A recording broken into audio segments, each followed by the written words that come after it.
அதிமுகவின் அம்மா அணி மற்றும் அதிமுகவின் புரட்சி தலைவி அம்மா அணி இணைய வேண்டும் என்று இபிஎஸ் அணியை சேர்ந்தவர்கள் பல வகையிலும் முயற்சிகளை மேற்கொண்டு வருகின்றனர். கட்சியின் எதிர்காலம் என்ன ஆகுமோ என்ற பயம் ஒருபுறம் இருந்தாலும் எஞ்சியிருக்கும் 4 ஆண்டுகால ஆட்சியில் தங்களது பதவியை தக்க வைத்துக் கொள்ள தேவையான முயற்சிகளை ஆட்சியாளர்கள் எடுத்து வருகின்றனர். இதன் ஒரு அங்கமாகவே ஜெயலலிதாவின் கடும் உழைப்பிற்கு பலனாக கிடைத்த ஆட்சியை தொடர்ந்து நடத்த தேவையான பணிகளில் இபிஎஸ் அணி இறங்கியுள்ளது.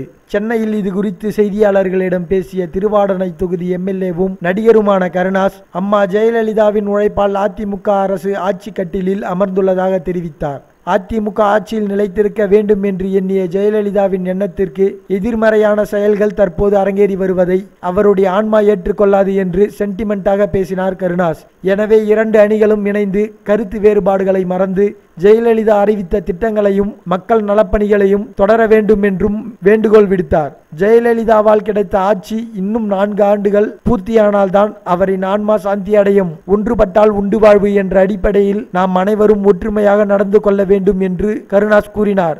மேலும் இது போன்ற செய்திகளை உடனுக்குடன் தெரிந்து கொள்ள எங்களுடைய சேனலை சப்ஸ்கிரைப் பண்ணுங்க.